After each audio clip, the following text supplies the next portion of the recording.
So, ich bin hier am Stand von AKAI und was mich ja ganz besonders interessiert hat auf der Messe ist, mal endlich mal den APC 40 anschauen zu können.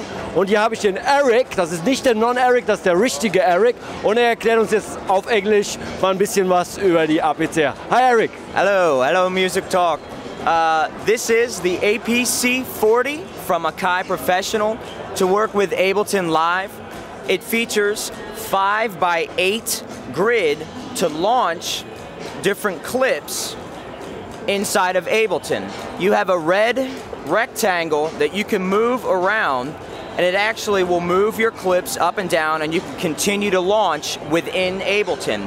You have 8 faders for volume control. You can activate or mute any one of your tracks. You can pull up a track to see any devices that you have all from your track selection. You have scene launch, which will launch an entire scene. And it allows you to create your performance with a more hands-on feel using the controller. Now up here we have 8 controllers for pan or sends for effects on each one of your 8 channels. Down here is your bank selection, which is how you move up and down or left or right on the screen. You also have tap tempo. You can nudge up or slow the tempo down. Now down here is your device control. This is really good if you have a compressor or an EQ or even a virtual instrument running. All your devices will be mapped out according to these controls right here. I have 8 knobs, but I also have 8 banks. So if I hold shift, I can press 1, 2, 3, 4, 5, 6, 7, 8. So you actually have 64 knobs to control any one of your devices. I have a question, Eric. Yes. Right on. I mean, this is basically where I can also edit and control the instruments within Ableton. Yeah.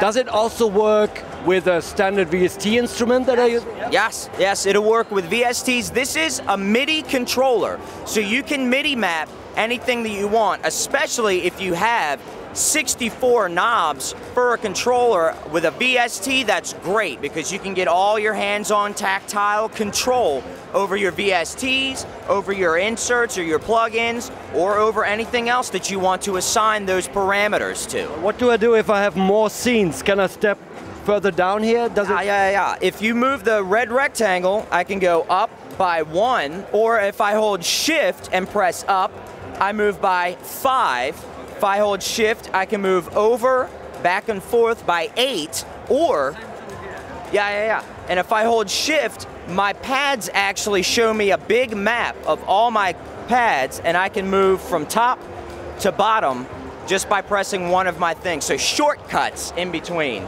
You know what, when I saw this the first time, I thought it would all be nice to be able to do like a drum programming style, like an 808 sort of thing. A lot of people are talking about trying to use it as a step sequencer and go further into that.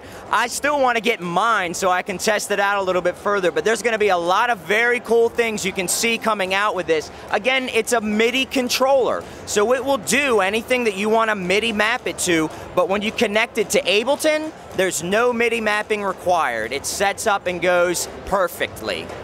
Okay. But I could also use it with my Cubase? Yeah. And how would I assign the scene switches? Just inside Cubase, you'd want to turn on your MIDI mapping function. If it MIDI learns or any program has a MIDI learn. There's a MIDI on-off message, or what does it say? Yeah, this would be an instantaneous on-off message on these guys versus a rotary knob, which will actually give you the value changes on that. And the next question would be, if this sends out a certain controller, would I be able to remap it within this unit, or would I have to do it in the host software? You would want to do that in the host software itself. That's static. That's always the same controller setup. Your controllers are always set inside of here. There's no software. Some of the AKAI products, like the MPK25, give you a VizX editor, a software editor that allows you to do some more changes inside. This one is static and set the way that it goes, but you just MIDI learn it or MIDI map it inside the host software. Okay, great. So, when is it shipping? Ooh, hey, we would say May, so 30 to... Which year? Yeah. 2015. No. Okay. Thanks, Eric. Thank you very much. Thank you, MusoTalk.